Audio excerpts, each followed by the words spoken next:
What is happening, family? So today I wanted to talk about electrolytes. I know we've grown up with Gatorade commercials, replenish your electrolytes, you sweat out electrolytes, blah, blah, blah, blah, blah. Do you really understand what that means? So I'm going to go over the 3 electrolytes and why Gatorade is not doing anything for you but pumping sugar into your body. And that's not a knock towards Gatorade. I drink Gatorade Zeros, and I throw in a packet of electrolyte mix from LMNT. Great product. Makes the Gatorade taste great, and it gives you your sodium, your potassium, and your magnesium in there. Not your daily values, but a good amount, especially if you're a sweater and you really get it in the gym. So first off, we're going to talk about sodium. One of the easiest ones to include in your diet. Now, the FDA says 2,300 milligrams maximum. 1,500 milligrams is normally an average. For the sake of this video, I'm speaking on a performance standpoint. Health, performance, weight management. Those are the 3 principles for any sort of dieting or any sort of food type plan for me. And this is definitely based on performance, this video. So if you're eating out, more than likely you are getting more or enough or more sodium than what your body needs. Because everything, whether you go to Chipotle, whether you go to Wendy's, Burger King, any of those places, you go get some pizza, you go wherever, all those preservatives in that food that you hear about preservatives, mostly is sodium. It helps food last longer. It also helps with taste. So more than likely you're getting enough. Now, depending on how much you sweat, sodium is really the only electrolyte that comes out in sweat. So if you do not have enough, what are some of the downfalls? Cramping, muscle cramping. That's for every single one of these electrolytes. If you're not enough in one, more than likely your muscles are going to start cramping. Lack of water retention. Now this one's an interesting one because what our sodium actually does is it helps push the nutrients into our cells, right?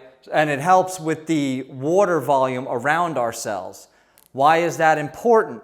Well, the more nutrients you can get pushed into your cells, the more water around that cell to keep it in, the greater chance of you keeping that protein in there or pushing that protein in there, pushing whatever carbohydrates you have in there, the glucose, all that stuff. So it's very, very important for performance.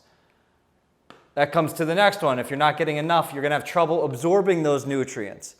So, one of the things that we've all grown up with as well is 1 gram per pound of body weight for protein, right? But if you don't have enough salt, enough sodium in your diet, that really doesn't matter because 1 gram's not getting pushed in, or whatever happens to be, your body might only at optimal levels push in 0.5 gram, and then the other half is just disposed of. Well, you can't even get that. So very, very important. One of the lesser known facts of low sodium is it's actually harder for your body to cool down. Your body doesn't pump blood as effectively, and it becomes harder for your body to regulate temperature and to cool down, which performance-wise, if you can't cool down between sets or it's just constantly in your head, it's a mental game. And then obviously it can lead to heart problems or things like that if it's prolonged over months.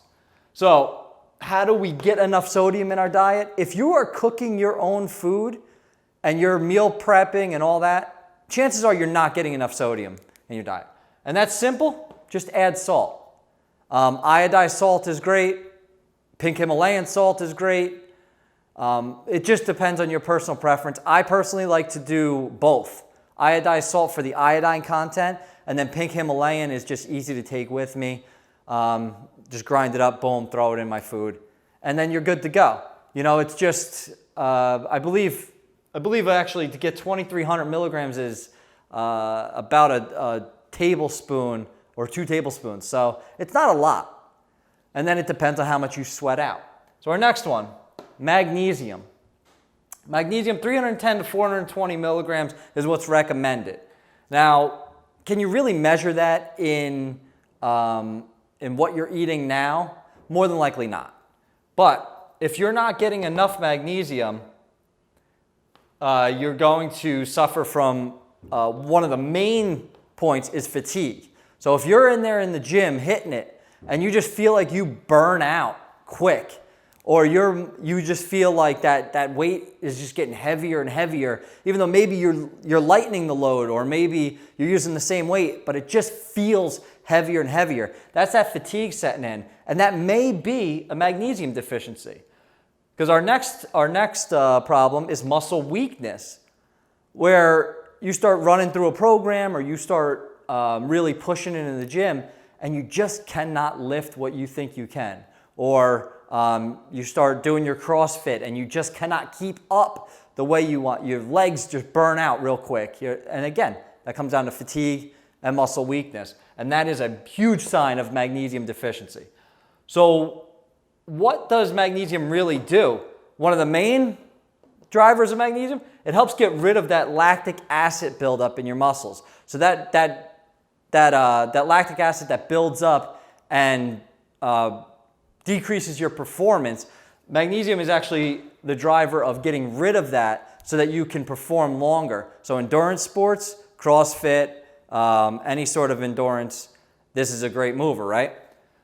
It's also an anti-inflammatory, which a lot of people don't really realize how inflamed your body gets when you weight train, or when you're running a lot, when you're doing any sort of thing that taxes your body. It inflames your muscles. They inflame to grow, right? But it also inflames everything around it, your ligaments, your this, your that. A lot of times when somebody goes on, say, a keto diet, and they start realizing that anti-inflammatory process that keto brings just naturally, they realize, wow, I can lift my arm above my head, because their shoulders weren't locked up. They didn't have bad shoulders.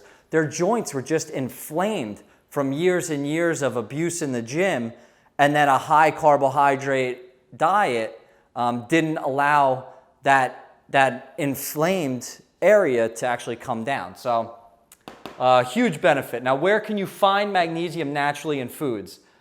Here we go. Spinach, 180 grams is almost 40% of your daily requirement there. 180 grams, that's 2 handfuls, basically. Or I'm sorry, 4 handfuls of spinach. Real easy to do, real simple. I'm not a spinach eater. I eat it every day, put it in my eggs, put it in my beef, and it gets mixed up with other flavors, you know. Quinoa, 185 grams is 33% of your daily intake. Again, even if you're just adding this in right now, that's going to improve your performance in a few days. That's how quick it adds in.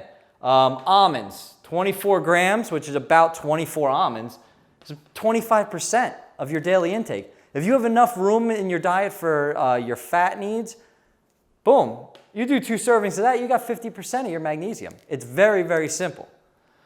Moving on to potassium, the last electrolyte.